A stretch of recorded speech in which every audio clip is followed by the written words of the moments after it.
সহকর্মীদের মাধ্যমে ঢাকা বিশ্ববিদ্যালয়ের বিভিন্ন কেন্দ্রে রয়েছেন সহকর্মীরা, যুক্ত হবেন সহকর্মী আজহার লিমন, হাসিফ বিল্লাহ, আরিফ হোসেন, শাহাদাত অব্র। শুরুতেই যেতে চাই টিএসসিতে, সেখানে রয়েছেন সহকর্মী আজহার লিমন।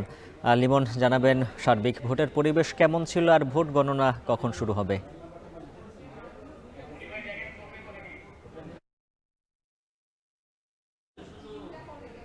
বলতে পারি যে উৎসব, উল্লাস, আনন্দ ভাগাভাগি কিংবা অমোচনীয় কালিমাখা আঙুলের ছবি ভাগাভাগি, এই ধরনের আনন্দ এর মাঝে আবার প্রার্থীদের তির্যক অভিযোগ, পাল্টা অভিযোগ, আইনের কড়াকড়ি, এই সব কিছু মিলিয়ে বলা যায় যে এই ডাকসুর যে ভোট গ্রহণ সেটি সম্পন্ন হয়েছে এবং কিছুক্ষণ আগে ভেতর থেকে ঘোষণা করা হয়েছে যে আজকের মতো ভোট গ্রহণ সম্পন্ন। এবং আমি এখানকার কর্মকর্তাদের সঙ্গে কথা বলে যেটি জানতে পারলাম যে তারা প্রাথমিকভাবে মনে করছে যে 66% ভোট এখানে ভোট গ্রহণ হয়েছে। এখন যেটি দেখছি যে মূলত এই ভোট গণনার অপেক্ষা চলছে। কিছুক্ষণ আগে আমরা দেখলাম যে ভোট গণনার যে মেশিন, অর্থাৎ OMR রিডিং মেশিন, সেটি ঢোকানো হলো এবং যেটি আমাদেরকে আগে থেকে বলা হয়েছিল যে এইখানে যে LED স্ক্রিন, সেই LED স্ক্রিনে সরাসরি দেখানো হবে এই ভোট গ্রহণ প্রক্রিয়া। শুধুমাত্র OMR মেশিনে নয়, এর সঙ্গে সঙ্গে আবার ম্যানুয়ালিও সেটি কিন্তু হাতে গুনে দেখা হবে।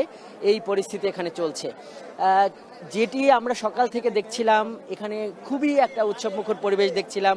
মেয়েরা এক ধরনের ঈদের আনন্দের মতো সেজেগুজে এসেছিলেন এখানে এবং তারা ভোট দিয়েছেন এবং তারা অপেক্ষা করছিলেন ভোট দিয়ে সেই অমোচনীয় কালির যে আঙুল, সেই আঙুল তারা ছবি তুলে সেটা ভাগাভাগি করছিলেন, বিতর্ক করছিলেন কার প্রার্থী জিতবে। কিন্তু দুপুর থেকে মোটামুটি একটা হট্টগোল, এক ধরনের উদ্বিগ্নতা বাড়তে থাকে এবং সেটি বিভিন্ন দলের পক্ষ থেকেই হয়েছে। সবশেষ আমরা যেটি দেখলাম যে এই বামপন্থী একটি দলের দুই একজন যে বলা চলে অ্যাক্টিভিস্ট, তারা এখানে স্লোগান দিয়ে এক ধরনের গেটটি আটকে রেখেছিল। মনে করা হচ্ছে যে এই সমস্ত কারণে হয়তো ভোট গ্রহণ কিছুটা কম হয়েছে, কারণ অন্যান্য যে ভোট কেন্দ্র সেখানে কিন্তু এর থেকে বেশি শতাংশ ভোট গ্রহণ হয়েছে। সো যেই ব্যাপারটি এখানে আমরা দেখলাম যে সব কিছু মিলিয়ে প্রার্থীরা অভিযোগ পাল্টা অভিযোগ করেছেন, কিন্তু যারা ভোট দিয়েছেন তারা কিন্তু খুবই আনন্দমুখর। তারা খুবই বলেছিলেন প্রথম ভোট। এই পরিস্থিতিতে এই ভোট গ্রহণ তো শেষ হলো, এখন গণনার পালা এবং এরই এক ধরনের কিন্তু চাপা উত্তেজনা চলছে যে কে আসলে এই ডাকসুর বা কারা আসলে এই ডাকসুর নেতৃত্বে আসছেন। কার্জন হলে একই খবর জানাতে আমাদের সহকর্মী হাসিফ বিল্লাহ অপেক্ষা করছেন। হাসিফ বিল্লাহ, আপনার কাছে যেতে চাই, কার্জনের কি অবস্থা দেখছেন?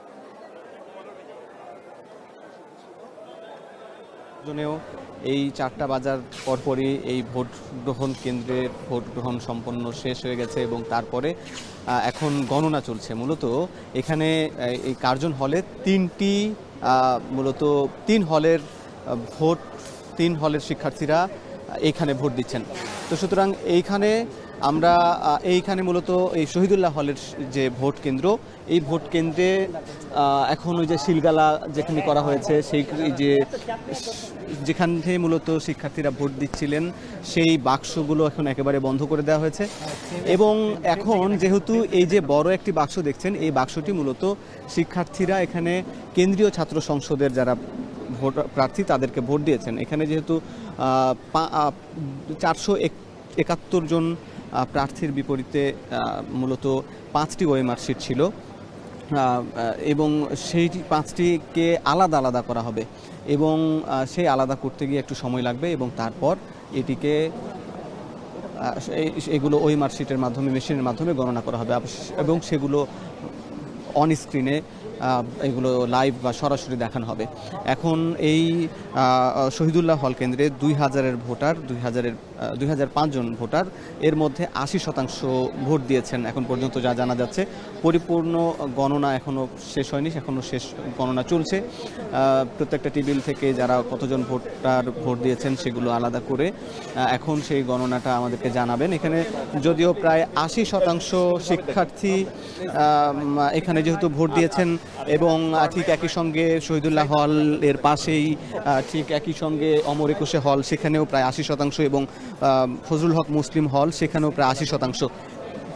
মোট প্রায় প্রত্যেক হলে এখানে কিন্তু নজিরবিহীন একটি ভোট পড়েছে বলে শিক্ষকরা জানাচ্ছিলেন, কারণ এখানে উৎসবমুখর পরিবেশে যেটা আমরা দেখিয়েছি ভোট গ্রহণ হয়েছে এবং সেই ভোট গ্রহণের এই প্রক্রিয়াগুলো মানে শিক্ষার্থীরা মূলত সকাল থেকেই বেশ উৎসাহ উদ্দীপনার সঙ্গে ভোট প্রদান করেছেন।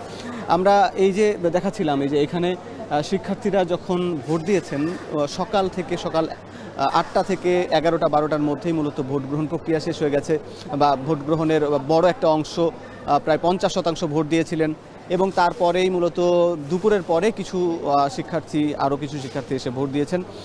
তবে আমি যেটি বলছিলাম যে এই যে ব্যালট বাক্স থেকে আলাদা করার পরে 5টি ওএমআর শিট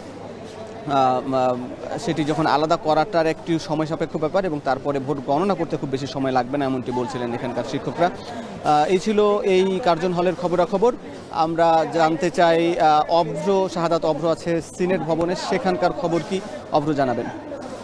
ধন্যবাদ আপনাকে। মূলত হচ্ছে এখানে সবার মুখে কিন্তু আমি একটা হাসি দেখতে পেয়েছি, আর সবার মধ্যে উৎসাহ উদ্দীপনার কিন্তু কমতি আমি লক্ষ্য করছি না। পরীক্ষা কিন্তু শেষ, এবার সবার অপেক্ষা আসলে ফলাফলটা কেমন হলো সেটার জন্যই। আর এখানে যারা আছে প্রত্যেকেই কিন্তু হচ্ছে নিঃসন্দেহে অনেকটা পরিশ্রম করেছে, বিশেষ করে প্রার্থীরা এই যে গেল 31 জুলাই থেকে শুরু করেছে তাদের যেই ডাকসু নির্বাচনের কাজ, সেটি কিন্তু হচ্ছে এখন ঠিক এই মুহূর্তে শেষ হয়েছে। তবে ফলাফল পাওয়ার অপেক্ষায় কিন্তু তারা সময় গুনছে। এখানে কিন্তু তারা জানে যে এখন কিন্তু ফলাফল দিবে না, আরো বেশ খানিকটা সময়, কারণ মাত্র যেই সময় মানে 4টার পর থেকে নির্বাচনের যেই ভোট গ্রহণ সেটি কিন্তু হচ্ছে শেষ হয়েছে। তো সবকিছু মিলিয়ে কিন্তু হচ্ছে তাদের মধ্যে কোনোভাবেই উদ্দীপনা বা উৎসাহের কমতি আমি লক্ষ্য করছি না। তাছাড়াও হাসিব, আপনি নিশ্চয়ই দেখেছেন যে শিক্ষার্থীরা তাদের কিন্তু হচ্ছে বড় একটি অংশ কিন্তু এই ভোটে অংশগ্রহণ করেছে। কিছুক্ষণ আগে যখন আমাদের সাথে কথা বলছিলেন ভিসি মহোদয়, তিনি কিন্তু বলছিলেন যে এই নির্বাচন সর্বকালের জন্য উদাহরণ হয়ে থাকবে। যদি শিক্ষার্থীরা এই নির্বাচনকে সুন্দর করতে চায় তাহলে এই নির্বাচনে সবাইকে অংশগ্রহণ করার কিন্তু অনুরোধ করার পরবর্তী সময়ে কিন্তু দেখা গেছে তিনি জানিয়েছেন যে 70% ভোট গ্রহণের কথা কিন্তু আমাদেরকে জানিয়েছে ঠিক যখন 3টা বাজে। এর পরবর্তীতে কিন্তু আমরা লক্ষ্য করেছি হয়তোবা 1 ঘন্টায় আরো বেশ খানিকটা আগিয়ে গেছে এই পরিসংখ্যান। তবে সবকিছু মিলিয়ে এখন পর্যন্ত কিন্তু আমাদের কাছে যেই সংখ্যাটা বা যেই কতখানি ভোট কাস্টিং হয়েছে সেটি যদি বলতে হয় তাহলে কিন্তু 3টা পর্যন্ত 70% বেশি ভোট কাস্টিং হয়েছে, এমন কথা কিন্তু হচ্ছে আমাদেরকে ভিসি স্যার জানিয়েছেন। এছাড়াও যদি নির্বাচন কমিশনের কথা বলতে চাই, যে নির্বাচন কমিশন কিন্তু হচ্ছে আমি দেখেছি যেই ভবনটি আছে নির্বাচন কমিশনের সেটি কিন্তু হচ্ছে নির্বাচন কমিশনের পক্ষ থেকে বিভিন্ন মেশিন ছিল যেগুলো দিয়ে আসলে মূলত ভোটের গণনা সেটি করা হবে। সেই ভোট গণনার মেশিন কিন্তু আমরা লক্ষ্য করেছি এই নির্বাচন কমিশনের অফিস থেকে কিন্তু বের করে নিয়ে যাওয়া হয়েছে এবং ভোট গণনা কিছুক্ষণের মধ্যেই হয়তোবা শুরু হয়ে যাবে। আর তার সাথে সাথে কিন্তু আস্তে আস্তে যেই ফলাফল সেই ফলাফলের দিকেই এগিয়ে যাবে এই ডাকসু নির্বাচন এবং পরিশেষে বলা যাবে আদতে কে নির্বাচিত হলো আর কে নির্বাচিত হলো না, কিংবা বিজয়ী হলো আর বিজেতা হলো। সবকিছু মিলিয়ে সবাইকে কিন্তু বিজয় মিছিল পর্যন্ত করতে মানা করেছেন ঢাকা বিশ্ববিদ্যালয়ের ভিসি। আর এই ছিল আমার কাছে এই ঢাকা বিশ্ববিদ্যালয়ের ডাকসু নির্বাচন নিয়ে সিনেট ভবনে সর্বশেষ খবর। তবে আমরা একটু চলে যেতে চাই আরিফ হোসেনের কাছে, তিনি আছেন নীলক্ষেতে। আরিফ, আপনি সেখানে কেমন উৎসাহ উদ্দীপনা দেখছেন? সেখানে কি কোনো মানুষ জড়ো হয়েছে কিংবা ছাত্রছাত্রী? আরিফ একটু যদি বলতেন। অভ্র, সকাল থেকে শান্তিপূর্ণ পরিবেশেই ভোট গ্রহণ দিতে অথবা ভোট দিতে যারা আসছিলেন তারা 8টি প্রবেশদ্বার দিয়ে ঢুকছিলেন বিভিন্ন জায়গায়, কিন্তু বেলা বাড়ার সাথে সাথে অর্থাৎ দুপুর গড়িয়ে বিকেল হওয়ার সাথে সাথে 3টার পরে আমরা দেখেছি বিএনপি এবং জামায়াতের নেতাকর্মীরা তারা কিন্তু এখানে জড়ো হয়েছেন বিভিন্নভাবে দুই দিকে। আমি যদি আপনাকে দেখাই, এই যে নীলক্ষেতের যেই তরণটি রয়েছে, যেই তরণ ধরে অবশ্য ঢাকা বিশ্ববিদ্যালয়ের ভেতরে শিক্ষার্থীরা যান, এইখানে কিন্তু পুলিশের বাড়তি উপস্থিতি, এছাড়া পুলিশের পাশাপাশি আমরা দেখছি র্যাব, ডিবি সদস্যরা এবং বিজিবি সদস্যরাও এখানে রয়েছেন।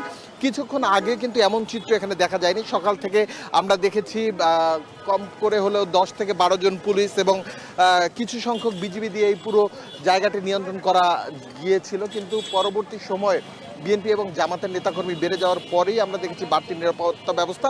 এই চিত্র শুধু এখানকার না, পলাশীর যেই গেটটি রয়েছে সেই গেটটিতেও আমরা দেখেছি দুই ধারে একদিকে বিএনপির লোকজন, অন্যদিকে জামাতের লোকজন, দুই পক্ষই মোটামুটি দুই দিকে অবস্থান করছেন এবং ডাকসু নির্বাচনে কি হয় তার উপরে কিন্তু একটি উত্তপ্ত পরিস্থিতি এই গেটগুলোতে আমরা প্রত্যেকটি গেটে দেখেছি। এছাড়া আইনশৃঙ্খলা রক্ষাকারী বাহিনীর বাড়তি নজরদারি এবং বাড়তি মোতায়েন প্রত্যেকটি জায়গায় দেখেছি এবং সাদা পোশাকে আইনশৃঙ্খলা রক্ষাকারী বাহিনী এখানে রয়েছেন। আমরা পুলিশের সাথে কথা বলেছিলাম, তারা বলছেন আপাতত দৃষ্টিতে কোনো ধরনের সহিংসতা অথবা কোনো ধরনের ঝামেলা হওয়ার কোনো সুযোগ নেই, তবে যদি হয় সেক্ষেত্রে তারা প্রস্তুতি নিয়ে রেখেছেন যে কোনো ধরনের ঝামেলা হলে সেটি তারা ট্যাকেল দিতে পারবেন। ইতিপক্ষে আপনার ভিতরে নিশ্চয়ই জানেন, আপনারা দেখতে পাচ্ছেন দুই পক্ষের লোকজন অর্থাৎ জামাত এবং বিএনপির লোকজন দুই রাস্তার দুই দিকেই দাঁড়ানো রয়েছে এবং তারা সেখানে দাঁড়িয়ে তাদের মতো করে কথা বলছেন। কি হচ্ছে, কি হবে রেজাল্ট ডাকসুর, তার উপরে অবশ্য নির্ভর করছে যেখানের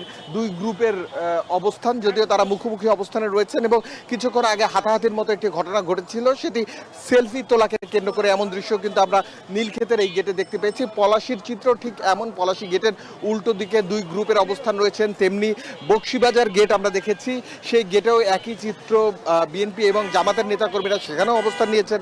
শাহবাগের যেই গেটটি রয়েছে, যেই গেটটি দিয়ে ঢাকা বিশ্ববিদ্যালয়ে ঢোকা যায়, সেই গেটটির অবস্থাও একই রকম আমরা দেখেছি। সেখানেও বিপুল সংখ্যক জনগণ দাঁড়িয়ে থাকতে দেখে অবশ্য রমনা জোনের ডিসি যিনি মাসুদ আলম রয়েছেন, তিনি ওখানে এসে কিছুক্ষণ আগে সবাইকে সরিয়ে দিয়েছেন এবং বলছেন যদি কেউ কারো সমর্থক থাকেন তারা ভেতরে প্রবেশ করতে পারবেন না এবং বাহির থেকেই তাদের যারা শুভাকাঙ্ক্ষী রয়েছেন তাদের জন্য তাদের প্রার্থনা করতে হবে, এমনটা জানিয়েছেন।